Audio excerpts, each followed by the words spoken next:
Gas ಗೀಸರ್ಗೆ ಬೆಂಗಳೂರಿನಲ್ಲಿ ಮತ್ತಿಬ್ಬರು ಬಲಿಯಾಗಿದ್ದಾರೆ. ವಿಷಾನಿಲ ಸೋರಿಕೆಯಿಂದಾಗಿ ತಾಯಿ ಮಗು ಸಾವನ್ನಪ್ಪಿದ್ದಾರೆ. ಗೋವಿಂದರಾಜನಗರದ ಪಂಚಶೀಲ ನಗರದಲ್ಲಿ ನಡೆದಿರುವಂತಹ ಘಟನೆ ಇದು. 26 ವರ್ಷದ ಚಾಂದಿನಿ ಹಾಗೆಯೇ 4 ವರ್ಷದ ಕಿರಣ್ ಮೃತ ದುರ್ದೈವಿಗಳು. ಗ್ಯಾಸ್ ಗೀಸರ್ನಿಂದ ವಿಷಾನಿಲ ಸೋರಿಕೆಯಾಗಿ ಇಬ್ಬರು ಸಾವನ್ನಪ್ಪಿದ್ದಾರೆ. ಗೋವಿಂದರಾಜನಗರ ಠಾಣೆಯಲ್ಲಿ ಪ್ರಕರಣ ದಾಖಲಾಗಿದೆ. ಇದೇ ನವೆಂಬರ್ 24ರಂದು 24 ವರ್ಷದ ಮಹಿಳೆ ಇದೇ ಗೀಸರ್ನಿಂದ ಸಾವನ್ನಪ್ಪಿರುವಂಥದ್ದು. ವಿಷಾನಿಲ ಸೋರಿಕೆಯಾಗಿ ಸಾವನ್ನಪ್ಪಿದ್ರು. ನವೆಂಬರ್ನಲ್ಲಿ ಪ್ರಕರಣ ದಾಖಲಾಗಿತ್ತು. ಈಗ ಮತ್ತಿಬ್ಬರು ಬೆಂಗಳೂರಿನಲ್ಲಿ ಬಲಿಯಾಗಿದ್ದಾರೆ. ಗ್ಯಾಸ್ ಗೀಸರ್ಗೆ ಬೆಂಗಳೂರಿನಲ್ಲಿ ಮತ್ತಿಬ್ಬರು ಬಲಿಯಾಗಿದ್ದಾರೆ. ವಿಷಾನಿಲ ಸೋರಿಕೆಯಿಂದಾಗಿ ತಾಯಿ ಮಗು ಸಾವನ್ನಪ್ಪಿದ್ದಾರೆ. ಇದು ನಡೆದಿರುವಂಥದ್ದು ಗೋವಿಂದರಾಜನಗರದ ಪಂಚಶೀಲ ನಗರದಲ್ಲಿ. 26 ವರ್ಷದ ಚಾಂದಿನಿ ಸಾವನ್ನಪ್ಪಿದ್ದಾರೆ. ಇನ್ನು 4 ವರ್ಷದ ಕಿರಣ್ ಕೂಡ ಸಾವನ್ನಪ್ಪಿದ್ದಾರೆ. ಗ್ಯಾಸ್ ಗೀಸರ್ನಿಂದಾಗಿ ವಿಷಾನಿಲ ಸೋರಿಕೆ ಆಗಿದೆ. ಈ ಒಂದು ಸೋರಿಕೆಯಿಂದಾಗಿ ಇಬ್ಬರು ಸಾವನ್ನಪ್ಪಿದ್ದಾರೆ. ಅವ್ರು ಏನು ಹೇಳ್ತಿದ್ದಾರೆ ಅಂದರೆ ಆ ಗ್ಯಾಸು ಕಣ್ಣಿಗೆ ಕಾಣಲ್ಲ, ಅದಾದ್ಮೇಲೆ ಸ್ಮೆಲ್ಲು ಬರಲ್ಲ ಅಂತ ಹೇಳ್ತಿದ್ದಾರೆ. ಬ್ಲಾಸ್ಟ್ ಎಲ್ಲ ಏನಾಗಿಲ್ಲ. ಅದಾದಮೇಲೆ ನಾನು ತೆಗೆದು ಒಳಗೋದಾಗ್ಲೂ ಏನು ಅಷ್ಟು ಸ್ಮೆಲ್ಲೇನಿರಲಿಲ್ಲ. ಗ್ಯಾಸ್ ಲೀಕ್ ಆಗಿರೋ ಸ್ಮೆಲ್ಲು ಇರಲಿಲ್ಲ. ಮೇ ಬಿ ಆ ಗ್ಯಾಸ್ ಗೀಸರಿಂದ ಏನಾದರೂ ಮೇ ಬಿ ಎಫೆಕ್ಟ್ ಆಗಿರ್ಬೋದು. ಪ್ರವೀಣ ಮೈದಾ ಆಗಬೇಕು.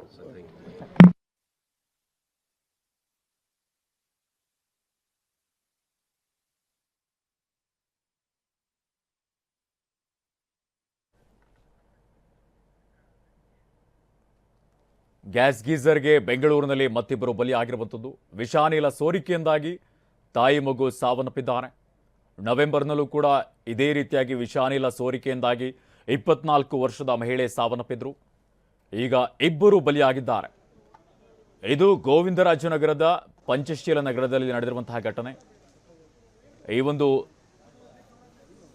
ಈ ಕುರಿತು ಹೆಚ್ಚಿನ ಅಪ್ಡೇಟ್ ನೀಡ್ತಾರೆ ನಮ್ಮ ಪ್ರತಿನಿಧಿ ರಾಜಪ್ಪ ದೂರವಾಣಿ ಸಂಪರ್ಕದಲ್ಲಿ ಜಾಯಿನ್ ಆಗಿದ್ದಾರೆ.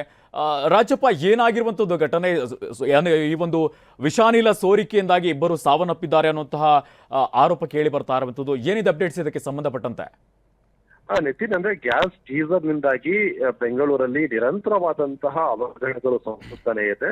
ಈ ಹಿಂದೆ ಕೂಡ 2-3 ಪ್ರಕರಣಗಳು ಒಂದರ ಹಿಂದೆ ಒಂದರಂತೆ ಬೆಳಕಿಗೆ ಬಂದಿತ್ತು. ಅದಕ್ಕೆ ಮತ್ತೊಂದರ ಸೇರ್ಪಡೆ ಅಂತ ಹೇಳ್ಬೋದು. ಅಂದ್ರೆ ಚಾಂದಿನಿ ಅಂತ ಹೇಳಿ 26 ವರ್ಷದ ಮಹಿಳೆ ಏನೋ ಗೋವಿಂದರಾಜನಗರ ಪೊಲೀಸ್ ಠಾಣಾ ವ್ಯಾಪ್ತಿಯಲ್ಲಿ ವಾಸ ಇದ್ರು. ಅವರು ಮಧ್ಯಾಹ್ನ 3 ಗಂಟೆ ಸುಮಾರಿಗೆ, ಅಂದ್ರೆ ಸುಮಾರು 4 ವರ್ಷದ ಮಗುವಿನ ಜೊತೆಗೆ ಯುವಿ ಕಿರಣ್ ಅಂತ ಹೇಳಿ ಮಗು ಹೆಸರು, ಅವ್ರು ಸ್ನಾನ ಮಾಡ್ತಿರುವಂತಹ ಸಂದರ್ಭದಲ್ಲಿ ಮನೆಯಲ್ಲಿ ಗ್ಯಾಸ್ ಗೀಸರ್ ಇರುತ್ತೆ. ಆ ಗ್ಯಾಸ್ ಗೀಸರ್ ಆನ್ ಮಾಡಿದಂತಹ ಸಂದರ್ಭದಲ್ಲಿ ಏನಾಗತ್ತೆ ಅಂದ್ರೆ ಅದರಿಂದ ವಿಷಾನಿಲ ಸೋರಿಕೆ ಆಗತ್ತೆ. ಸೋರಿಕೆ ಆದಂತಹ ಸಂದರ್ಭದಲ್ಲಿ ಅವರು ಅಲ್ಲಿಯೇ ಉಸಿರುಗಟ್ಟಿ ಮೃತಪಟ್ಟಿರುವಂತದ್ದು. ಅಂದ್ರೆ ಮನೆಯ ಡೋರ್ ಅನ್ನು ಕೂಡ ಕ್ಲೋಸ್ ಮಾಡ್ಕೊಳ್ತಾರೆ, ಅದ್ರ ಜೊತೆಗೆ ಬಾತ್ರೂಮಿನ ಡೋರ್ ಅನ್ನ ಕೂಡ ಕ್ಲೋಸ್ ಮಾಡ್ಕೊಳ್ತಾರೆ. ಯಾವಾಗ ಸುಮಾರು ಸಂಜೆ 3:30ರ ಸುಮಾರಿಗೆ ಮೃತ ಚಾಂದಿನಿಯ ಪತಿ ಏನಿದ್ದಾನೆ ಆತ ಶಾಲೆಗೆ ಹೋಗಿ ಮತ್ತೊಂದು ಮಗುವನ್ನ ಶಾಲೆಯಿಂದ ಮನೆಗೆ ಕರೆದುಕೊಂಡು ಬರ್ತಾನೆ. ಮನೆಗೆ ಕರೆದುಕೊಂಡು ಬರುವಂತ ಸಂದರ್ಭದಲ್ಲಿ ಡೋರ್ ನಾಕ್ ಮಾಡಿದಾಗ ಇಬ್ರು ಕೂಡ ಡೋರ್ ಅನ್ನ ತೆಗೆಯೋದಿಲ್ಲ. ಹಾಗಾಗಿ ಸಹಜವಾಗಿ ಅನುಮಾನಗೊಂಡು ಕಿಟಕಿ ಮೂಲಕವಾಗಿ ನೋಡುವಂತ ಕೆಲಸವನ್ನು ಮಾಡ್ತಾರೆ. ಈ ಸಂದರ್ಭದಲ್ಲಿ ಮನೆಯಲ್ಲಿ ಯಾರು ಇರೋದು ಕೂಡ ಗೊತ್ತಾಗೋದಿಲ್ಲ. ಹಾಗಾಗಿ ಬಾಗಿಲು ಒಡೆದು ಒಳಕ್ಕೆ ಹೋದಂತಹ ಸಂದರ್ಭದಲ್ಲಿ ಇಬ್ರು ಕೂಡ ಪತಿ ಚಾಂದಿನಿ ಹಾಗೇನೆ 4 ವರ್ಷದ ಕಂದ ಯುವಿ ಕಿರಣ ಏನಿದ್ದಾರೆ ಅವರಿಬ್ಬರು ಕೂಡ ಅಸ್ವಸ್ಥರಾಗಿ ಬಿದ್ದಿರ್ತಾರೆ. ಈ ಸಂದರ್ಭದಲ್ಲಿ ಅವರನ್ನ ಪಟ್ಟೆ ಹಾಕಿ ಆದ ನಂತರದಲ್ಲಿ ಆಸ್ಪತ್ರೆಗೆ ಕರ್ಕೊಂಡು ಹೋಗುವಂತ ಕೆಲಸವನ್ನ ಕೂಡ ಮಾಡ್ತಾರೆ. ಆದ್ರೆ ಅಷ್ಟೊತ್ತಿಗಾಗಲೇ ವೈದ್ಯರು ಚಾಂದಿನಿ ಹಾಗೇನೆ 4 ವರ್ಷದ ಮಗು ಏನು ಯುವಿ ಕಿರಣ್ ಇದ್ದಾರೆ ಇಬ್ರು ಕೂಡ ಮೃತಪಟ್ಟಿರೋದಾಗಿ ಹೇಳಿರ್ತಾರೆ.